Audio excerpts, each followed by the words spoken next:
We'll just cut that first bit. Okay. So 3, 2, 1.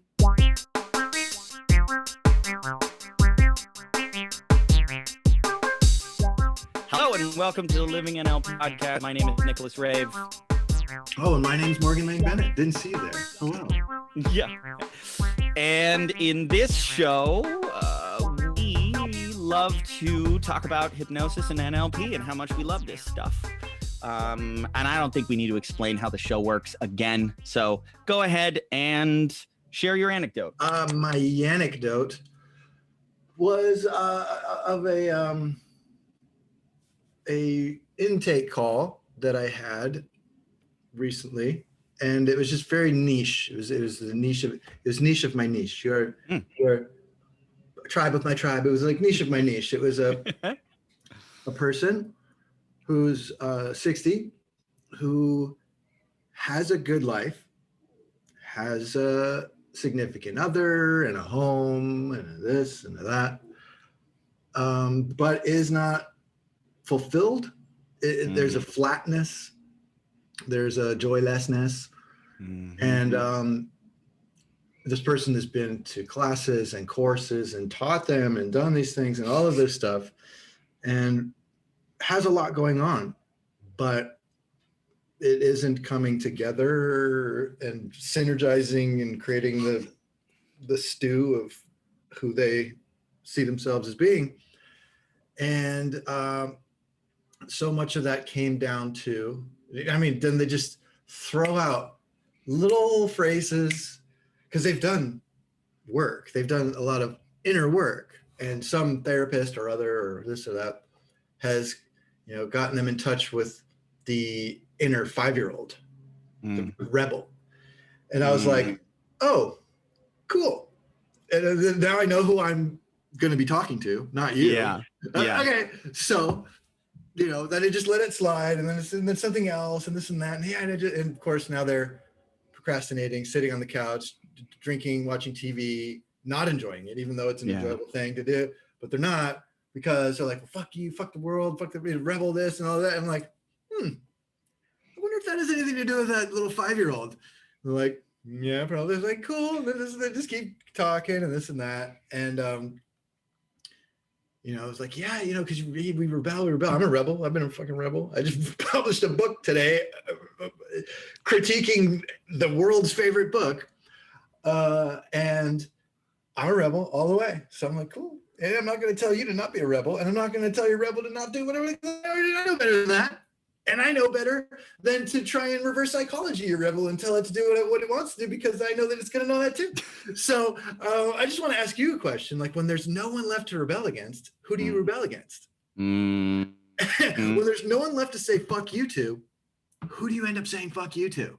Yep. And just like, yeah, and then we talked about 3 months from now. Imagine a place that you are, and you're doing the things you want to do, and feeling the way you want to feel. You're not flat. You got the joy. You got the movement. You're off the couch, but you get to enjoy the couch when you want to. And because I said, hey, by the way, I'm not going to tell you not to get on the couch and enjoy a beer and watch a fucking TV show. It's one of the best things in the world, but it's one of the worst things in the world when you're not doing it at the right time. Yeah. So imagine in the time in the future when you've had a long day of doing all the things that you want to do, and then you sit down on the couch with the thing, and then and they're like, yeah, oh, and metaphorically before, I said, well, what do you want that? She didn't even. She said, how will you know when you got what you want? And she's like, well, that the 5-year-old will be in my heart instead of in my back pocket kicking me in the ass. And I was like, cool. Ooh. Right on, cool. So we did this, moved and talked. And I said, because there's all a lot of conversational hypnosis without any, like, of course, she's control freak. This wasn't just to clarify, this was an intake interview. Yeah, which is like, you're doing an enrollment process. Right. But this is what enrollment looks like. Therapy, right. It's always got to be the therapy of, like, do you see? We're just like lighting these things up. No, I'm pointing that out for the people listening to be and I say, so imagine the time in the future when you've had a day of doing the thing, and then you get to sit down and whatever. And she's like, that was my first little bit of let's direct your attention to somewhere. Intentionally, overtly. And I go, what was that? She goes, oh, my heart was just fluttering. And I go, oh, you tell me more. Well, yeah, it feels like that little girl was in there, just like fluttering around. And I'm like, so you're telling me the little girl went from your back pocket to your heart already? And she's like, yeah. And that essentially was okay. And I was like, that is what I do. That's what I do more of. That's all the things. And we'll figure out the little girl. And I'm not worried about it. I've that's my niche is like procrastinating because it was me. Oh, fuck you. I'm Captain Fuck You. She's like, I'm the first to say fuck you. I'm like, yeah, cool. I respect that. But then again, if you're the last to say fuck you, that means, so it was just a nice intake conversation of like someone with a niche who was smart, who had a world that was waiting for her to step into it. But they had just kind of lost the zazz because they was all sticks and no carrots. And it was all like getting my ass kicked instead of whatever, and brute forcing her way through things rather than desiring a thing in the future. So all of that was very niche of my niche. And it was just nice to meet somebody and connect with somebody and have the ability to take a person who's, hadn't had the flutter of the heart in that way for some time and just go, oh, by the way, think about this. And and they go, because the body is where all the shit is. You don't know how you did that. You don't know. You can't make your heart. Let me make my heart flutter. Hang on. But something, the emotions, the memories, the XYZ in your body went. That was exactly one of the points I wanted to emphasize is that moment when with your words, you cause an uncontrollable physiological reaction in the other person, or I mean, they do obviously because they're following. That's another thing I said. I'm like, I don't do anything. You did that kind of a thing. Yeah. But that experience of going like, we can just talk, and then you can feel something you've never felt or you've not felt in a long time. One of my favorite quotes about enrolling people in a coaching context, selling, if you will. One of my mentors used to say, you never want your client to ask, or you never want to ask your client, do you want to start coaching with me? You always want them to be asking, do you want this to continue? Right. So immediately, as quickly as you can, start doing the work, meet them where they're at. And then that process of going, okay, so you just got value. Do you want to keep going? No? Okay, cool. Yes, you want this more? Oh, yeah, I want more of that. That is the best enrollment process I think that there is. Yeah, and for me, it's been a hard line between, because I used to, in my enrollments, I would fix things and then they would be like, too much. Good. Yeah. I'd be like, look at me. Aren't I smart? Look at what I can do. Here's a million things. And I might have even done that too much with this person because it's still just a pattern of like, isn't it great? Aren't I great? Don't you want it? But I've had to learn, like, don't fix things. You can point things out and go, oh, this and that. And don't even say, yeah, it'll all be, I mean, on some level, I guarantee that it'll change. Yeah. But that's over time with working with me but there's been times when I've just been like, oh, well, what if you just looked at it this way? And they're like, cool. And I'm like, now you ready to invest all this money? And they're like, not really. I feel pretty good right now. Thanks. Yeah, bye. Exactly. So that was a lesson that I had to learn hard and over again and hard. And so many people I could have just done, here's a taste of the thing. Yeah. It's not, and whoever thought they fixed it, maybe they fixed it, but chances are they didn't. It just, their problem wasn't as they big felt a problem. better They're right then. I'm good. Thanks. Bye. So that would be a piece of advice I would give to my younger self and anybody out there who's. Another quote that I love on this subject is, it's the diagnosis that sells, not the solution. It's, if you can diagnose their problem and explain their problem to them in a way that they've never thought of, they've never seen it that way before, that is what will get them to work. And that's what I did. I mean, metaphor after metaphor, I was like, this because it's right in the niche. I was like, oh, by the way, you're right in my niche. And then I'm just like, bam, bam, bam, bam, bam, bam, right? This. I'm like, yeah, and this. Oh, yeah, and this. Yeah. Yeah. And if you can get them there, and then be like, look, I guarantee this. So they had to speak with their significant other, as they rightfully should. But she was also a referral from someone else who had great results like that, who was like that. Same thing. Yeah. Like, had her shit together, her life together, awesome, super, a good life, but not Yeah. great like she knew it could be. And then, but now she's great like she knew it could be. And just one of my favorite people to work with. So That stuff is harder to sell. It's easier to sell six-pack abs and six-figure income. It's harder to sell fulfillment. yeah, It's harder to even show people that that is a problem. They think that the six figures or this washboard abs are going to make them happy and make right. them. But then once you get there and you're not happy, that's when you come see me. Yeah. You have a six-pack ab and a six-figure income, but you still don't like yourself and you're Yeah. not, well, come on down to Morgan's, because Yeah. we'll put all those pieces together. It's usually, a hole in a bucket somewhere that just needs to get filled, and then all of your resources and everything of your beautiful life comes in, and all the things you've learned from Tony Robbins and this and that, and boom, then you're like, wham, wouldn't that be great? Like, yes. I'm like, cool. Yeah. Yeah. The rebel point that you made too, that is a part that I have talked to in many different clients. And I often find that it traces back to things like bedtime.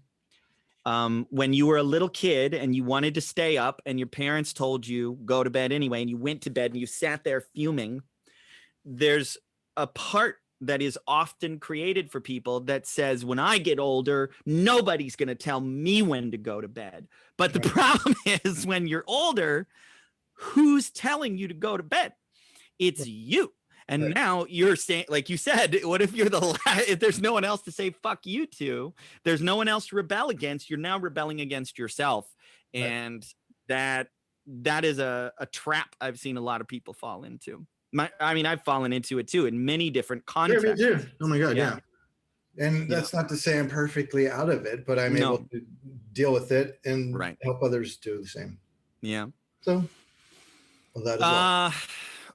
I didn't ask you, how was your Christmas? Did you do anything for the holiday, or you just chilled out? Just chilled out. I was going to say, like, the solstice, did the usual, went down to the park and looked at the sunset and checked out those planets, waited for the universe to explode, but, and my mom was like, when's it going to happen? I'm like, Mom, it's been happening for weeks.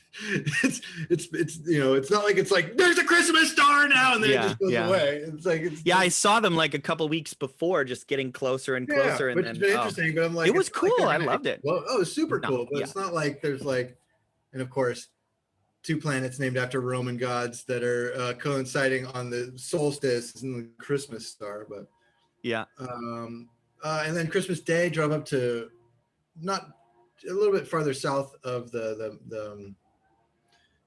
highest point in the Santa Monica Mountains, just north Malibu.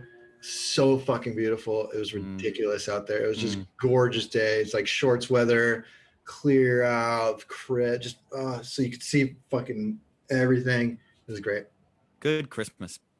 Yeah. What about you? Yeah, my takeaway on Christmas is it was fun. It was great. We have kids, so Christmas is a very different thing. And I will say, it's cliche to say this, and the more Christmases that I have as a parent, the more I recognize how little I appreciated my parents when I was growing up, and how much I can appreciate now why they were so stressed out around the holidays. Because there's so many moving parts when you've got 3 kids and you're making the food and you get the trees and you got to wrap the gifts, and it's awesome. It's all worth it. It was fun. Keeping all your lies straight. Yeah, we haven't done Santa with my kids. I am pretty relatively against that. Good. I don't think lying to your kids from out of the gate is a great But thing. they find out the most important thing that year after year was a big fucking lie. It's like, it's interesting how religious that is for many people. The idea that people are offended as if you're insulting their God when you suggest that maybe it's not a great idea to lie to children about this thing, because they're going to be crushed, and they go, but I don't want to ruin magic for my children. But my feeling is, I have more magic now than I did then. Right. And I think the reason is because I actually understand what magic really is. Or teach them about a fucking solstice. Yeah. And how magical that is. Yeah, we're spinning around in space and we'll come, but this is going to happen. It's a circle. I don't know how it happens. It's amazing. We don't know what it goes. It cycles away. Isn't that magic? No, what's magic is Santa Claus. Then, of course, people who never quite make that connection between Santa Claus and Jesus Christ. Right. They never quite, even though they put it right on the same day, they never quite make the connection that maybe Santa Claus and Jesus Christ are really similar and that they're both. I feel like if Krampus was more of a thing, it would be more obvious for people that it would be like, oh, wait a minute. You mean that's just the version that we tell kids to keep them to behave? Right. Yeah. And then the grown-up version of the same thing. I mean, it was an interesting, a little bit of a debate this year to how to handle it, because we have 3 kids in the house, an 11-year-old, a 9-year-old, and a 2-year-old. 2-year-old doesn't give a shit. The 11-year-old has never believed in Santa, but the 9-year-old is not my kid. It's stepchild that lives here half the time, and we take care of him. But he is still in the Santa thing. And so even talking to my 11-year-old and being what? At 9, yeah. Yeah. And talking to my 11-year-old about it and him being like, I don't get, I mean, I kind of want to see it. Like, so he thinks we don't have a chimney. How does that? And he's like trying to. Good. Yeah. I was like, yeah, respect that. Anyway. Okay. My anecdote. It's going to be a little dark. Is it darker than Jesus Christ is Santa Claus for grown-ups? I mean, I suppose that depends on who's listening. So this one is about something that just happened today. So my girlfriend Faye has a friend who has COVID pretty seriously, and it's getting sketchy. And it was triggering some very deep emotions for her. And did we talk about the book called The Worm at the Core on this podcast? I don't think so. So there's this book based on a quote from William James, arguably the first psychologist in history, where James made the claim that the knowledge of our own mortality is the worm at the core of human experience. And they wrote this book hypothesizing that the fear of death permeates all of human civilization and culture, and that all of culture is basically designed to deal with the anxiety and mostly distract you from this idea. Oh, you mean like Jesus Christ? Yeah, well, and consumerism, right? Yeah, and yeah, exactly. Success, and everything is no. You're going to be 20 forever. We're going to put sick and old people away in places so you don't have to see them or think about them. Keep buying stuff. That's what's going to make you happy. Right. And the more and more I have started to recognize the preciousness of those moments when our own mortality is shoved in our face. And the moment that I wanted to talk about was, we were sitting in her room. I was sitting on her bed, and she was bringing it up, and she was crying. And all these reframes started popping up, like my unconscious is doing its job. And it's like, here's a way to reframe it. Here's a way to reframe it. Here's a way to reframe it. And I was just, there was this much wiser, calmer voice that was like, don't reframe any of it. This is precious. Yeah. Right now, this feeling, this sadness, this grieving. Fucking elephants mourn the death of their herd members. There was a story about an orca that pushed its baby with its nose for 1,000 miles after it died. The feeling of loss and grief is not a human experience. It's an animal experience. And it is as real and important as the urge to sleep or eat or take a shit or orgasm or love or kiss or laugh.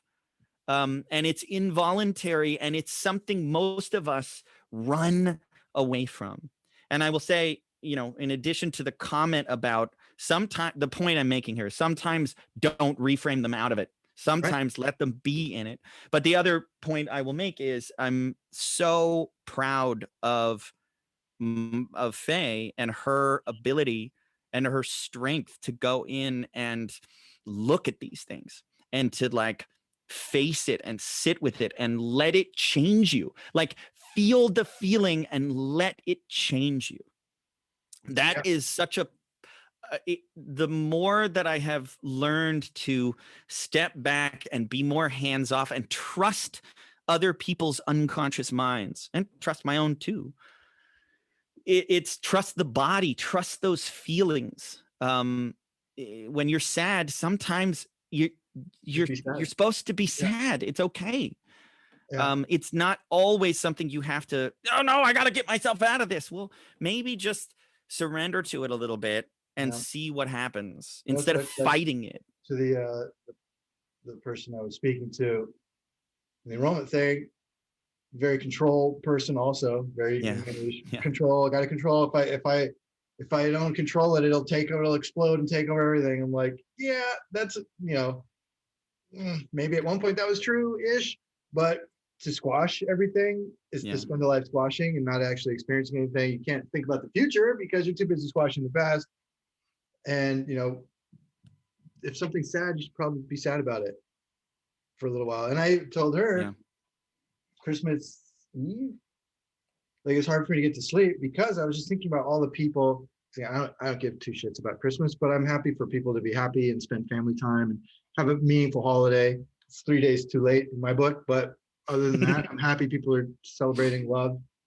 And but there's so many millions of people who are having a terrible Christmas compared to what they wanted to have or what they had the year before because of this and that, COVID, loss and jobs and all of the shit. And it just like really hit me, and I just let myself be hit by it for a while because I was like, I just got thinking about it. I was like, well, go to bed, and I was like, you know what, fuck it, just be sad about it, grieve about it, grieve for the world. I mean, when this fucking shitstorm happened in March, I grieved because I know that nothing's going back. In my opinion, there will be never, and the old way will never happen again. It's done.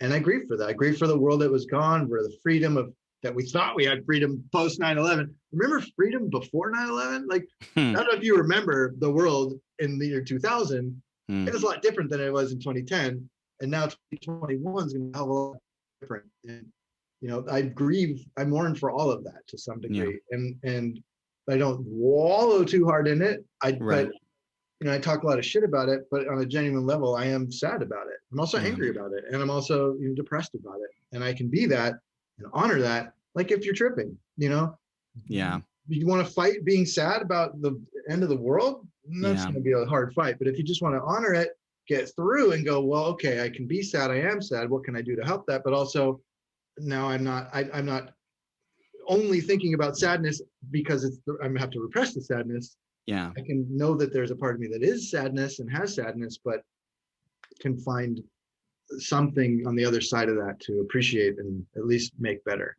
But anyways, so feel it.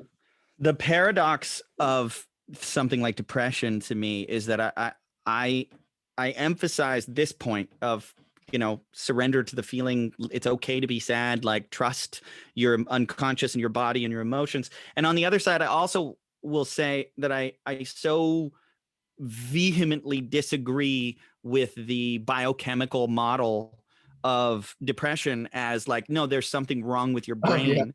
And the perspective that maybe you're depressed because your life fucking sucks.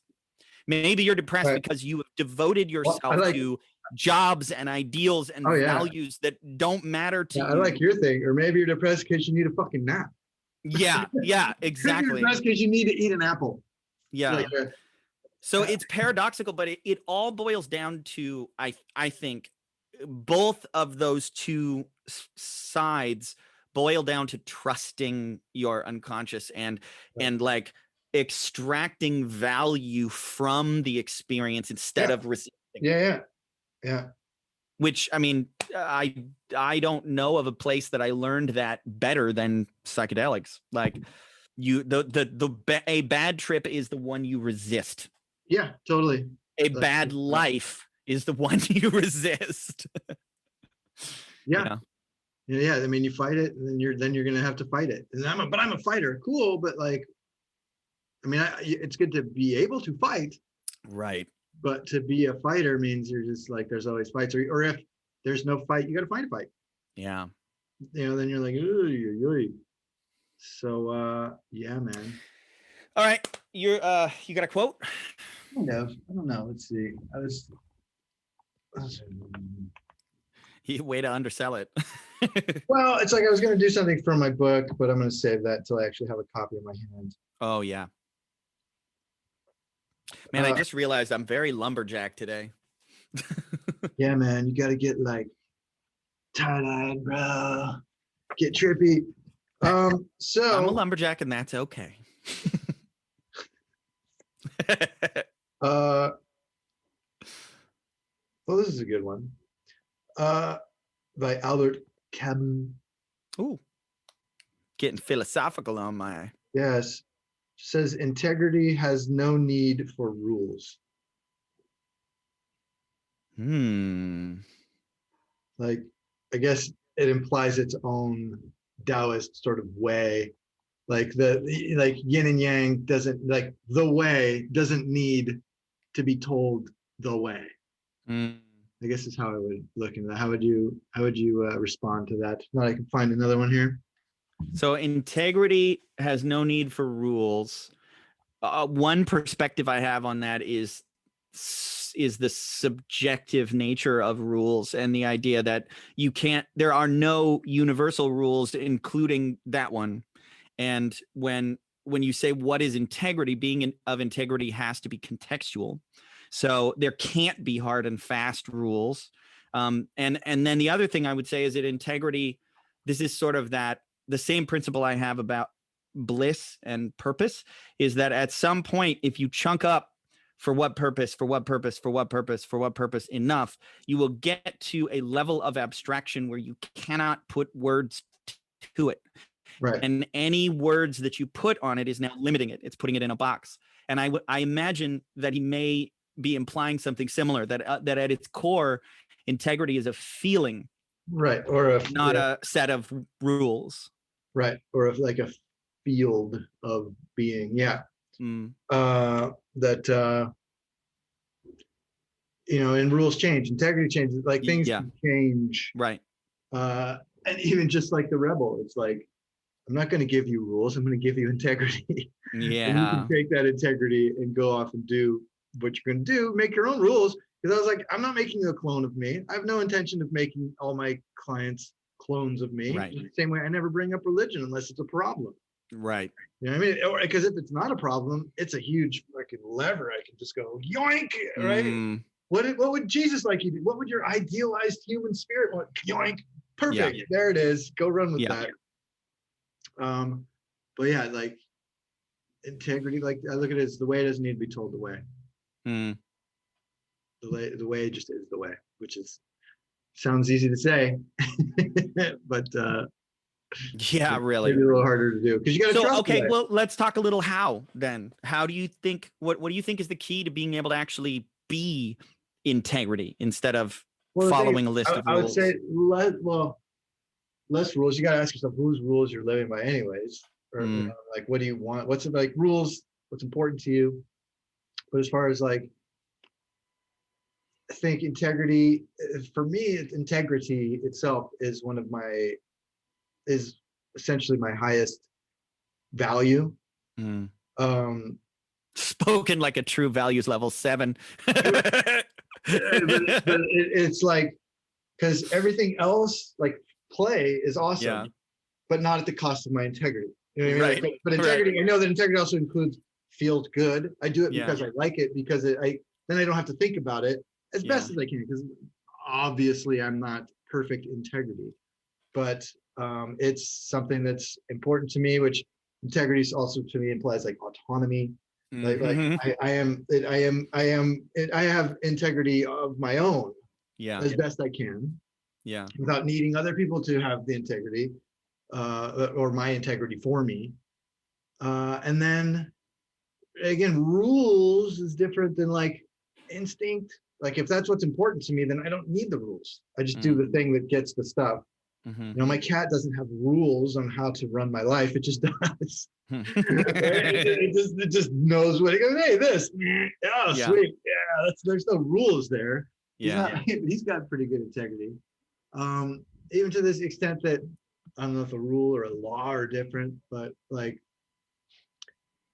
I'd say physics has integrity, but it doesn't really follow our rules. We're kind of extrapolating rules about it. Well, that's a great metaphor to illuminate this a little bit. Is like the law of gravity is not a real thing. It's trying to describe phenomena that we see in our experience, but the law itself is an approximation. It's an attempt, and it's an incomplete one, and we know that it's incomplete. Right.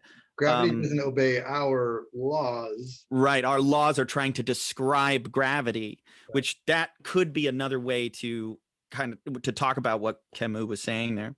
Yeah.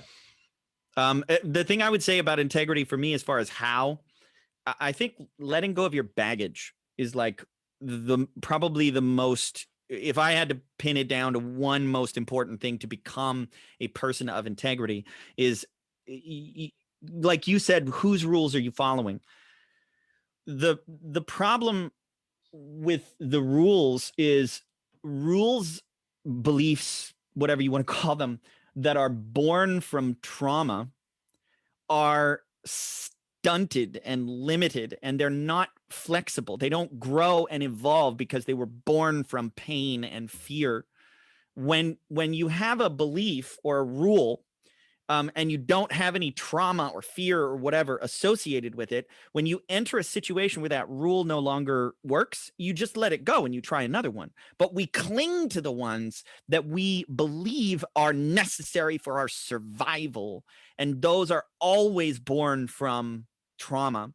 So to me, being of integrity, like, you can't ask someone with PTSD to be of integrity in certain contexts where that becomes triggered.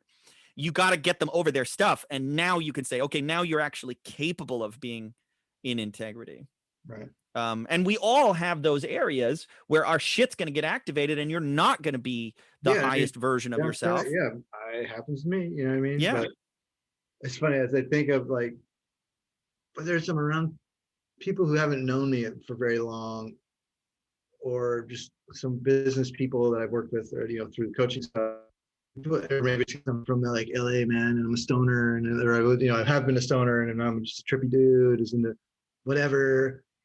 They're like, you're really you have a really mellow vibe, and I think part of that, other than when I have a really fucking aggro vibe, yeah. Yeah, I was gonna say I know another version of Morgan too. But even that's pretty mellow.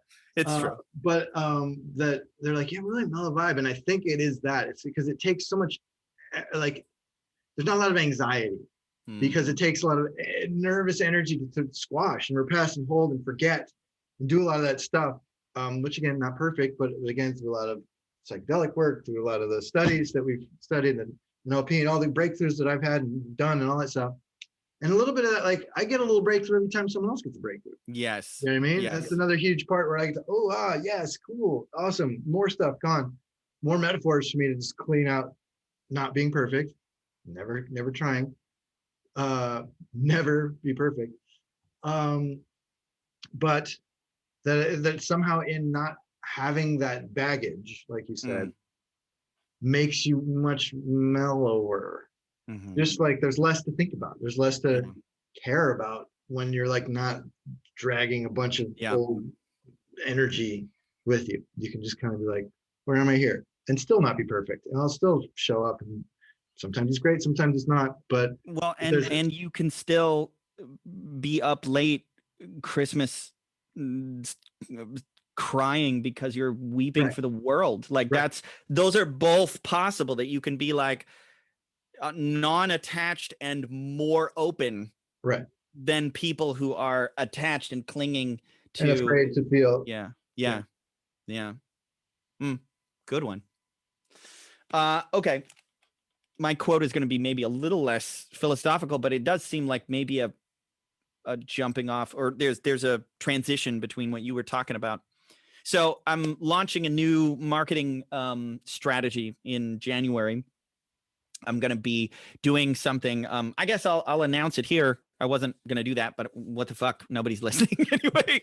So I'm doing something called the Meta Habit Challenge, and the subtitle is Installing the Habit of Installing Habits. So it's a program that people can join for free and participate in, basically choosing one habit a month to focus on. And then at the end of the year, you have 12 new habits potentially that you've installed. There's a whole bunch of stuff about how to pick good habits and how to install them and how to be good at it. So I've been thinking about habits a ton, and I've been collecting quotes. And one of the simplest ones that I really love is, first we make our habits and then our habits make us. And I thought this was interesting to follow up on the rules concept too. And even your conversation about miles and habits, right? So yeah, what are your thoughts on habits? Yeah. First we make our habits and then make your fucking bed. Mm-hmm. Yeah. I mean, you are what you do. Mm-hmm. You are what you do on a regularly, Mm-hmm. you know, and you are how you do those regular things. That's why I love me a morning routine, man. Yeah. I wake up at the crevice of fucking dawn just so because I'm at work at 7 a.m. So I need an hour plus of just me before I do anything. And it's nice. It's fun. I mean, it's great. You know, if you're in the habit of telling yourself you're an asshole, then you're an asshole. I mean, I have a quote from a million years ago. If you think you're crazy more than you think you're not, you are. You are, you know, you are what you do. You are what you think, and you can change. That's another important thing of all of that. You know, having an enrollment conversation with somebody is like, yeah, you can change. I believe you can change. You might not believe you can change, but I believe you can change. And your doubt doesn't trump my belief, because I have a habit of my belief. And you know, and people hire people like us to be more like people like us. Which is not to say either of us are perfect. I keep saying that, but you know. No, but there are things that you and I are really goddamn good at that a lot of other people and that's are not. through practice. And maybe there's some talent there, and I don't think it's our white privilege, but I mean, at least not exclusively, right? But that there's things we've practiced, things that we've done, things we've given up other things to do and study and be. But you know, I hire a plumber when I need one. Our fucking toilet was leaking in our house recently, and someone else came in and did that, because that's not my area of expertise. But if you want me to help clean the baggage out of your unconscious, that's something I'm pretty damn good at. Right. And to be able to say that with congruence and confidence, because that's, you know, I took a course with Igor last year about like first class hypnotherapy and how to sell big ticket things, which thanks to you, I'd already been doing. But it's the confidence. You're buying my confidence. You're buying not only my confidence and my guarantee, because my guarantee is my confidence. Right. You're buying, you want this confidence. To be able to believe in yourself the way I believe in you, let alone the way I believe in myself. And again, that's all habits. Like, even to the habit of, if you think you're a shitty person, or first of all, you know, maybe you are, maybe you should listen to that voice. And if not, then you go, well, hang on a second. How do I retrain my brain to go, well, no, I'm not a shitty person. Well, okay, fine. How am I a shitty person? See, there's nothing there. So shut the fuck up. Let's talk about something else that I am. I'm a this. And you just start to, I mean, I've been personal training for, God, 18 years. Next year, and that's all about them. But how do you do that? How do you help someone change their habit and want to? You know what I mean, how do you? Part of the reason that I think habits are so powerful, I think they're one of the most reliable ways to make sure that your life is going to be different and better in the future. That if you start focusing on your habits, you mentioned that quote, we are what we repeatedly do. Excellence then is not an act, but a habit. We are what we repeatedly do. That's a deep concept, and it boils down to you aren't anything. Like there is no you. Oh my God, there's a really, I mean, nice girl. I don't really know her that much. Club juggler. She's young. She's probably 25. She's a little or a lot untethered. It seems like she's not grounded, and it's so she's like one of the people who puts on Facebook having a hard time, and then just like if you're like, "What's up?" There's no response. It's like, right. And this other thing she wrote, like, you know, I try to be nice, and then the world shits on me. You know, whatever it is, what it is, and I'm just gonna be, you know, sad. And finally I just wrote, you are not your thoughts. Like I don't know what else. I don't want to get into a whole thing because there's been so many times I'm like, hey, do you want help? Oh, you don't want help. You just want to vent. Right. That's fine. You do you. But I just, in that little way, you are not your thoughts is the same as the habit of your thinking that your thoughts are your work isn't you. Yeah. And yeah, you are a fucking habit. Yeah. That you have. Yeah. Yeah. And if you think about it like habits are outsourcing your willpower, because once something becomes a habit, like the definition of a habit, one of my favorite definitions is a habit when it's harder to not do it than to do it. Right.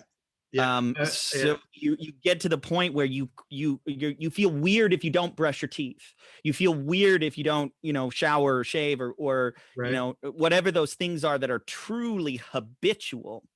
And then, I mean, yeah, there's big things like, the habit of meditation, getting up early, exercise, eating right, drinking enough water, journaling, reading a book, or reading at all, getting outside. Like these are habits that they're little, but everybody has a list. I think everybody has a list of the things that they're like, I should really get around to doing blah, blah, blah. But it's bigger than that too, because like I do a lot of couples work.